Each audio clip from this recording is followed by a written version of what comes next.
بسم اللہ الرحمن الرحیم۔ جیفری چوسر کی کتاب the prologue to the Canterbury tells کے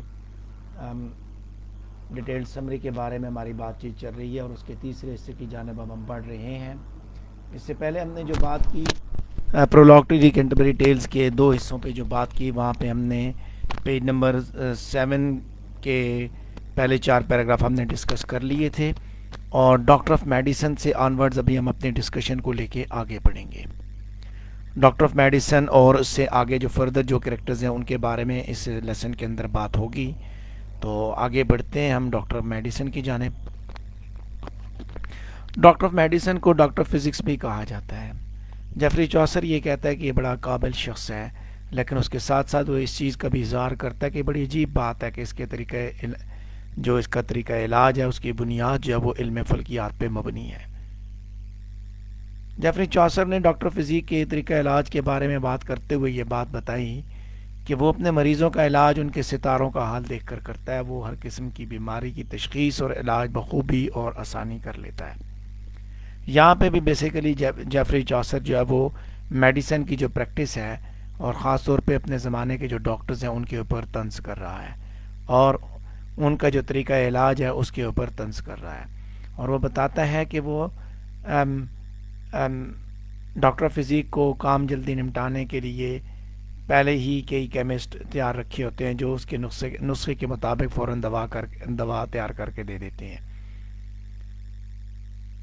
ڈاکٹر آف میڈیسن نے تمام قدیم حکماء اور ڈاکٹروں کی کتابوں کا مطالعہ کر رکھا ہے، لیکن اس کے ساتھ ساتھ اس کو بائبل کے بارے میں بہت کم علم ہے۔ اس نے شاید بائبل کو پڑھا ہی نہیں۔ جہاں اس نے ڈاکٹر فزیک کی صورت میں جہاں اس نے میڈیسن کلاس کے لوگوں کے بارے میں بات کی، ڈاکٹرز کے بارے میں بات کی، تو وہیں جیفری چوسر نے ہمیں اس کی پرسنل اس کی جو کریکٹرسٹکس ہیں ان کے بارے میں بتاتے ہوئے یہ کہا کہ ڈاکٹر آف فزیک، یعنی جس کو ڈاکٹر آف میڈیسن بھی بولا جاتا ہے، کہ وہ ایک کنجوس آدمی ہے۔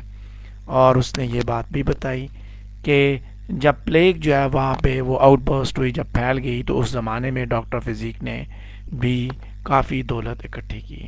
اور ڈاکٹر فزیک کے بارے میں اس نے بتایا کہ وہ ایک خود غرض ڈاکٹر ہے، کیونکہ اسے غریبوں سے کوئی ہمدردی نہیں، اس کی بجائے وہ رقم سنبھال کر رکھتا ہے اور سونا جمع کرتا ہے، کیونکہ اس کے مطابق سونا دل کے لیے اچھا ہوتا ہے، اس لیے وہ خاص طور پر سونے سے محبت کرتا ہے۔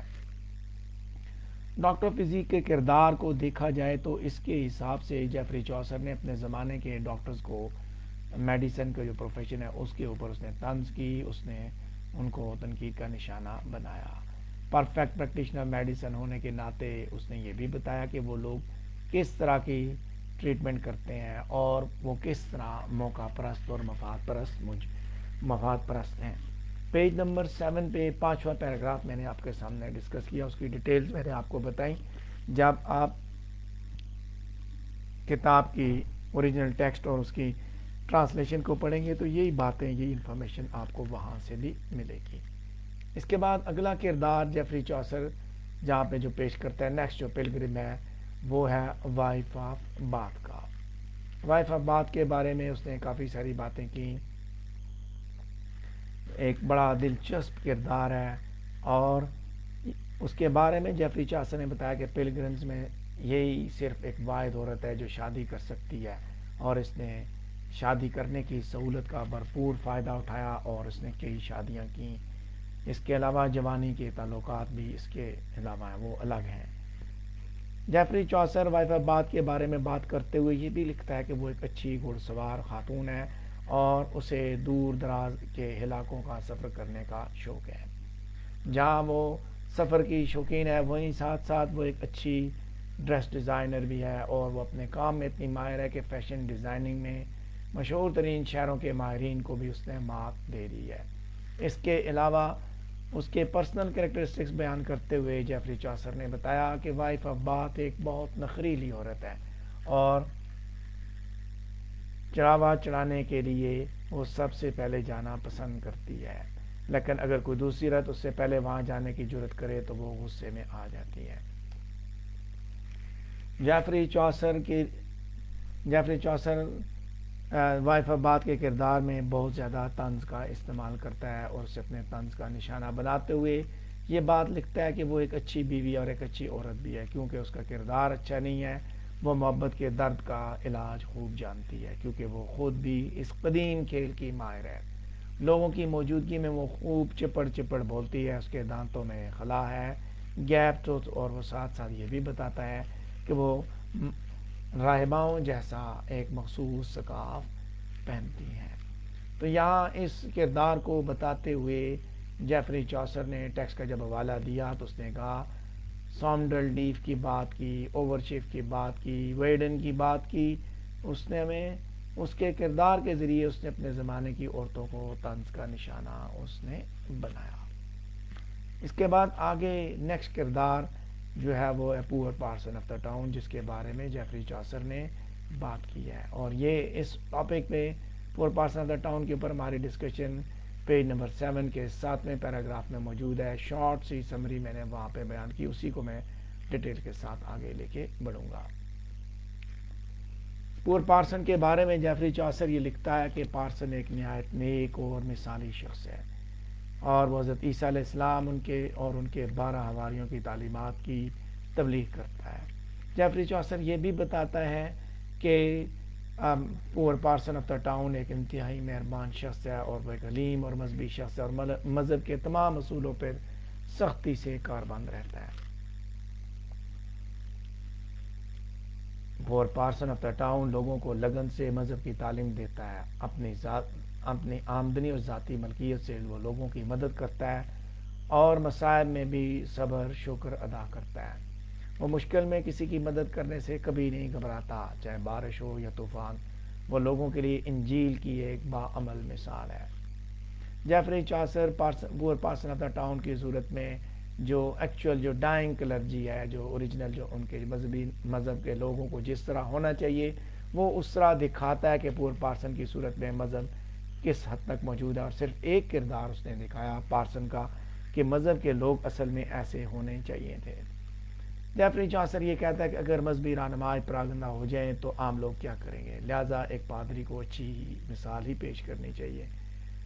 جیفری چوسر یہ بھی بتاتا ہے پارسن کے ذریعے کہ اسے بھیڑوں کی بہتر رہنمائی کرنی چاہیے تاکہ کوئی بھیڑیا انہیں بھٹکا نہ دے۔ وہ خود اگر پاک اور نیک تھا مگر وہ گناہ گاروں سے نفرت نہیں کرتا بلکہ گناہ سے نفرت کرتا ہے۔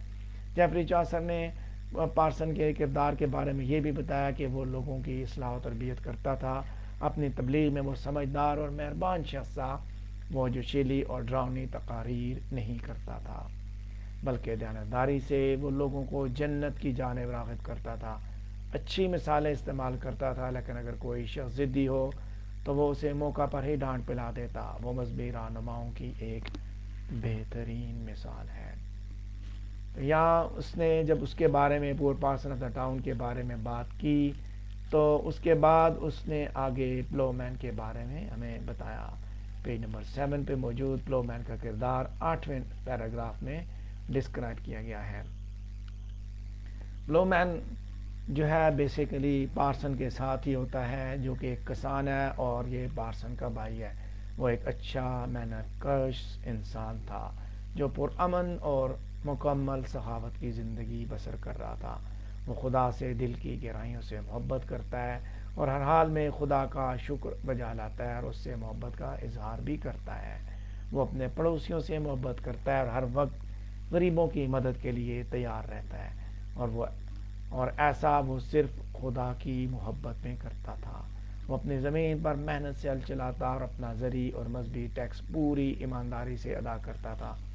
کسان کا کردار ان چند اچھے کرداروں میں سے ہے جن میں کوئی اخلاقی یا کردار کی خامی موجود نہیں ہے۔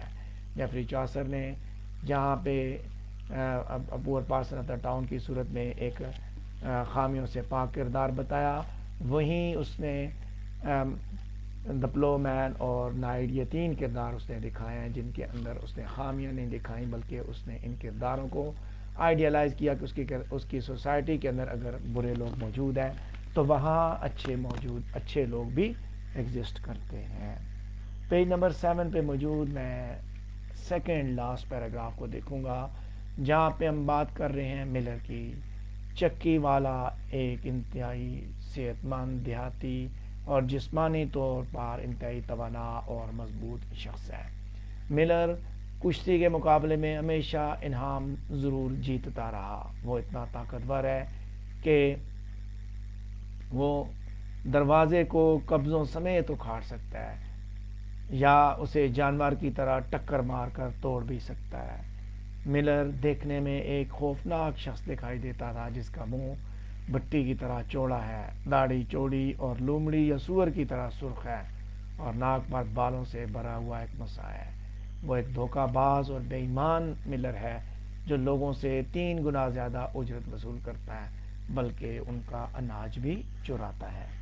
ملر کے بارے میں جیفری چوسر یہ بھی بتاتا ہے کہ وہ بہت باطونی شخص ہے اور ہر وقت گناہ اور بدکاری سے متعلق باتیں اور جسمانی حرکات کرتا رہتا ہے۔ وہ سفید کوٹ اور نیلی زرہ پہنتا ہے، اور حیرت کی بات یہ ہے کہ وہ پائپ بہت اچھی بجاتا ہے اور ظاہرین میں سب سے آگے چلتا ہے۔ اس کے بعد جیفری چوسر نے اگلا جو کردار اٹھایا وہ ہے نوبل مینسپل۔ پیج نمبر 7 پہ موجود آخری پیراگراف پہ بات کروں گا۔ نوبل مینسپل جو کہ ایک بزنس ایجنٹ ہے اور اس کے علاوہ ریلیجیس پروویژنس کا پرچیزر بھی ہے، جو کہ جس کو ایک سویوی فائنینشیل آپریٹر کے نام سے جانا پہچانا جاتا ہے۔ گو کہ ایک عام آدمی ہے، لیکن اس کے پاس بھی یعنی اس کے کردار کے بارے میں بتاتے ہوئے جیفری چوسر یہ کہتا ہے کہ مینسپل بیسیکلی سرائے کا خانسامہ ہے جو بازار سے شائع خوردنوش خریدنے میں بہت ماہر ہے۔ وہ سودا خریدتے وقت ہمیشہ ہوشیاری کا مظاہرہ کرتا ہے اور اچھی طرح سودے بازی کرتا ہے۔ وہ خریداری کے تمام معاملات میں دوسروں سے سبقت لے جاتا ہے۔ مینسپل ان پڑھ ہونے کے باوجود ایک ایسا شخص ہے جس کے اندر ایک ماہر قانون جیسی پیشہ ورانہ مہارت بھی موجود ہے، اور ان سے زیادہ یعنی کہ ان سے زیادہ جو قانون سے زیادہ جو قانون کی پریکٹس کرنے والے جو لوگ جتنے چالاک ہیں ان سے زیادہ چالاک اور مکار ہے۔ اور اس کے ساتھ ساتھ جیفری چوسر نے یہ بھی بتایا کہ مینسپل جو ہے اتنا مکار ہے کہ وہ انتہائی عقل مند شخص کو بھی بے وقوف بنا سکتا ہے، غرض وہ عقل کے معاملے میں سب پر سبقت لے جاتا ہے۔ مینسپل کے کردار کے بعد جیفری چوسر نے جو اگلے کردار بتائے، ریو، سامنر، پارٹنر، نیریٹر، ہوسٹ، ان کے بارے میں اس نے بات کی، اور ان کے بارے میں ہم اگلے لیسن میں ڈسکس کریں گے۔